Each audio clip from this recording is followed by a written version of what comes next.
Hey you guys, it's Teresa and welcome back to my channel. This is my 4th time filming this writing vlog. And I told myself after the 4th time I was going to give up. But I really want to get this writing vlog out because this month has been it hasn't been eventful for me in terms of writing. I'm just going to get into it. But it hasn't been eventful for me in terms of writing. As you guys know, I have been on a bit of a hiatus recently. I took a break from my main work in progress to read other things on my Kindle, as in like my other works in progresses that I have like recently put away, and I want to like try to like revive like Dr. Frankenstein with his monster and see what I can do with them and see if I can somehow bring them back to life, because I really have some of those stories are really near and dear to my heart, and I find that they are really good, and I just need to be like a bit more of a seasoned writer and like really refine my process before I can even get into writing about it. So here we are. July has been kind of a mix of that, as well as I have been starting to write the sequel for the work in progress that is currently on hold for the next like couple weeks, because I'll be hopping back on that train probably like middle of August. That's what I have been doing. I started writing the sequel because I got bored and I missed the characters, but not in the work in progress. Like, I missed them in a general sense. I didn't miss them in the work in progress because I had beat that horse to death, and I just wanted, at that point, by the time I was on the second draft, I had wanted to literally just create a scenario where I could just kill all the characters, because I was so done writing their names and like writing everything. But that is besides the point. I wanted to start writing the sequel because I decided to change things up from where I had it in the first book.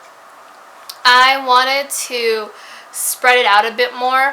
What happens to the end of the book to the sequel, because the sequel and the end of the book are like literally like probably like a second away from each other.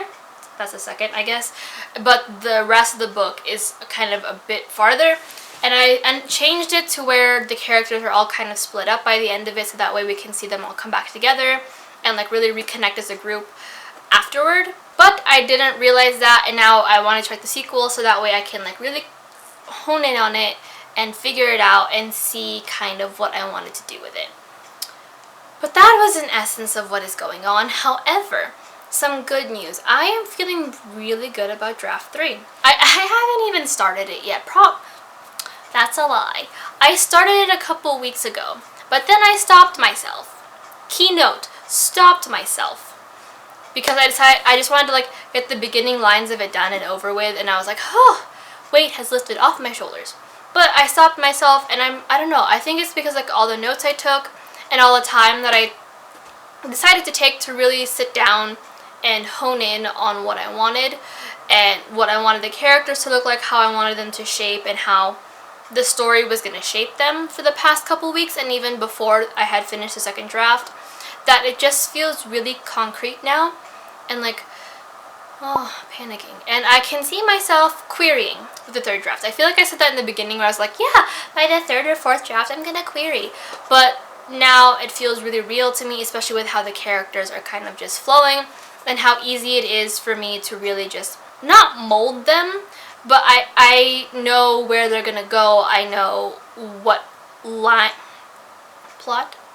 what trail they will be taking to get to the end of the book. I know where I want them by the sequel. I know all of these things. So it's not a huge leap for me to say that I will be querying with the third draft, but I will be querying with the third draft. And I'm sure that even as I'm going through the querying process, I'm going to be editing, because chances are I'm not going to get picked up for a bit, because the fantasy genre is a little oversaturated right now. And it might take a miracle for me to end up on a metaphorical shelf. Granted, my thing isn't so much new adult, which is where it is starting to become a little oversaturated. Granted, I feel like contemporary young adult, not new adult, like young adult is where it's starting to get a little bit saturated. But I feel like contemporary young adult is kind of where it's at right now. Like last year, all I heard about were contemporaries, and now I'm hearing about fantasies, and I am so excited for 2019 to be the year of young adult fantasy. Like, can we just? But anyway, I do write more on the new adult spectrum. I can't see half the things that are happening to these like characters of mine if they were, say, like like younger than 18. Even then, the youngest characters I have are currently 19 in there, and I'm still like, oh honey, why did I do that to you? But I'm not bumping her up. She is gonna suffer as a 19-year-old through all the things that has happened to her. But it's fine, she has a very cute piratey boyfriend, and he loves her with all his heart, and it's fine. She's fine. Yeah, the youngest I have is 19, so like I can't see myself ever writing in the young adult spectrum, primarily because I'm always like, you're about like my sister and my brother's age, and like while I was okay writing young adult when I was a young adult, writing young adult when you're looking at other younger young adults at you, it gets you in a panic, man. Gets you right in a panic. So, new adult. But I feel like the new adult genre is barely coming out of the ashes that the publishing world has unfortunately burned it on. So, I'm excited to start writing new adult, and hopefully, by the time I get queried and edited and like all that fun stuff, the new adult fantasy genre has not been so oversaturated that I can't just kind of pop in and enjoy myself. But I'm really excited, you guys. The only reason why I have tried to make this video 4 different times now is because of how excited I am. And I don't know if you guys can see that or if I'm emoting well enough. I don't know. But it feels good. And I feel like a lot of that has been me coming to terms with some of the things that have happened to me in terms of writing, which I talked about in my blog post, which I will leave linked down below because shameless plugs, as well as kind of just maturing as a writer. I feel like I have figured out what my writing style is, more or less. You know, things will change, but I have figured out where my writing style is and how I want it to shape and how I want it to flow, and like as well as my writing process, that I am comfortable at where I am at, but I'm also capable of growing further, and I don't lack the confidence in a sense to be like, to text my friends randomly to be like, hey, I wrote this random thing. Would you like to read it if I emailed it to you right now? 99, I'm gonna leave the 1% for like the one moment when they're super busy, but like the 99% sure that like most of the time their answers are yes, and even if they don't get back to me right away, I always get a response. So I just feel really comfortable about it, as well as really comfortable about talking about my stories, and I haven't felt that comfortable like ever. I'd always keep it really vague and like be really uncomfortable with it, just because like I never had the confidence in myself to really talk about them. But now I do. I have the confidence to like explain kind of the bare bones plot. I have the confidence to talk about like to look someone straight in the face and say I'm going to be a writer. That is the plan. That is the end game, and I just feel good. And I don't know. It's a good feeling to have. I'm not being like, oh my god, I feel good. The next shoe's gonna drop and it's all gonna fall apart. Like, oh my god. No, it just feels really good. It feels so good to be in a position where I can like openly talk about my books, and I can trust my process and trust my friends to like give me the confidence boost and the smack in the face if necessary. So just, I feel good. And I don't know how many times I can repeat that in this vlog. But yeah, that is all that is going on with me. I wanted to share this update so badly because I just, like I said, I feel good.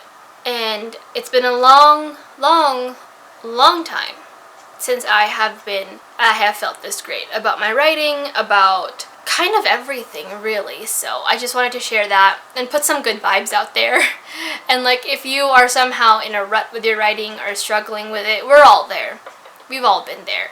And I think the best thing to do is like, depending on you, I put this in my blog post, but I didn't take a break. I kind of chugged along, but like, honestly, you know what's best for you. And like, my biggest thing is like, talk to someone, I guess. Like, have a friend. Like, even if the friend doesn't know what you're going through with your writing, just like enjoy their presence, because I found that really helps. But anyway, enough of the sap, enough of the mushy gushy. I feel great. And like, I'm gonna close it off on that note. But anyway, if you guys have any suggestions for writing videos, like I said, I want to integrate more of my writing into my channel. So if you have any suggestions, leave those down below. I would be really happy to see those. But until then, all my links are down below in the description. Hit like if you like these videos, subscribe. I'm sure that next time I will have more of an interesting thing to talk about. But really, I just like talking to the camera about my writing because it's like something I get to do once a month, and it's like a load lifted off my shoulders. I'm Hercules, and I managed to trick Atlas into carrying the world. sorry about it, you guys. But yeah, so until then, I hope you guys are having a great week. If not, the weekend's almost here, and if you're not looking forward to the weekend, you have another chance for next week. So until then, bye!